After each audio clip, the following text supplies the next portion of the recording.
State security forces moved simultaneously in many cities, from Tehran through Isfahan and Shiraz to smaller provincial centers. Special forces, the Revolutionary Guard, and snipers were deployed. This was not an attempt to disperse the crowd, it was a bloody pacification. According to unofficial information, the number of victims is in the thousands, but the scale of the tragedy remains unknown.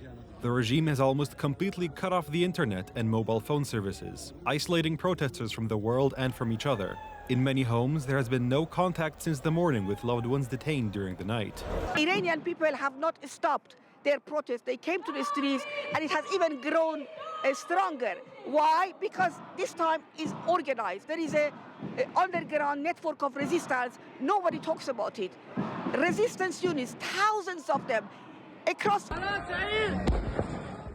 The authorities quickly switched from talking about public order to intimidation. State media and regime representatives are announcing harsh sentences and executions for those detained, accusing protesters of collaborating with foreign powers and attempting to overthrow the state. In this context, Iran's foreign minister has spoken out, blaming the United States for the escalation.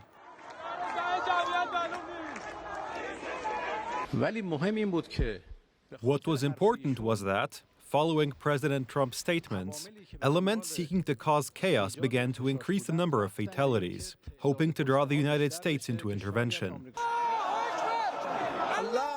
This is the regime's classic line of defense, shifting responsibility to an external enemy. At the same time, the authorities in Tehran are trying to convince their own people that the brutal pacification is part of the fight against chaos, and not a war against the country's citizens. However, the data received by humanitarian agencies monitoring the situation in Iran tells a different story. We have seen the use of lethal force indiscriminately against protesters, and we have evidence of close-range gunshot wounds. We have evidence of tear gassing. We have evidence of military-grade weapons being deployed on individuals protesting in the streets, and this is absolutely unacceptable. It's a serious violation of not only international law, but it's something that the international community must condemn.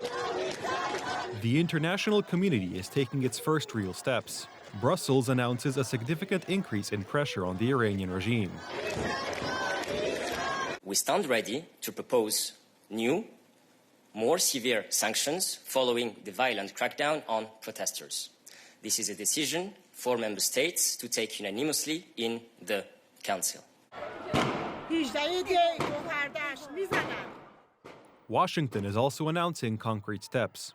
When asked about the events in Iran, Donald Trump speaks directly about violence and possible response scenarios. The US president admitted that representatives of the regime want to negotiate and have contacted the White House. There seem to be some people killed that aren't supposed to be killed. These are violent, if you call them leaders, I don't know if they're leaders or just they rule through violence. But we're looking at it very seriously. The military is looking at it, and we're looking at some very strong options. The regime is disrupting satellite communications, specifically connections via Starlink, a network created by billionaire Elon Musk. After Iran was cut off from the internet, Starlink was the only window to the world for Iranians. Now, even that has been cut off. Well, we're going to be talking about that. We may get the internet going, if that's possible. We may speak to Elon, because as you know, he's very good at that kind of thing. He's got a very good company. So we may speak to Elon Musk. And in fact, I'm going to call him as soon as I'm... Reza Pahlavi, the son of the Shah deposed in the Islamic Revolution in 1979, who in recent days has been clearly trying to become a political reference point for the protester, also addresses the Iranians. He has just told his compatriots that help is on the way. Today's world stands with your national revolution and admires your courage.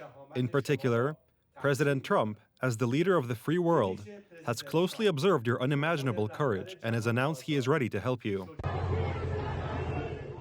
However, this appeal has been met with mixed reviews from experts. Analysts emphasize that, although the scale of the protest is unprecedented, factors that are still lacking are needed for a real breakthrough.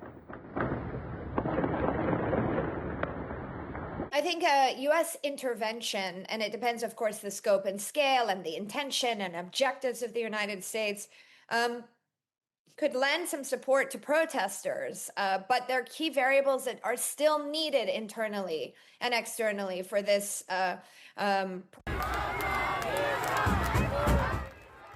After nearly 2 weeks of protests, it is becoming increasingly clear that the key to further developments may no longer lie solely on the streets of Iran. More and more often, decisions that could determine the fate of the regime are being made in Washington. The US administration is openly analyzing scenarios for precision strikes, not against the country's infrastructure, but against centers of power and specific individuals responsible for their oppression. For the authorities in Tehran, this is a signal that brutal pacification may not only fail to end the protests, but also bring about a direct response from outside.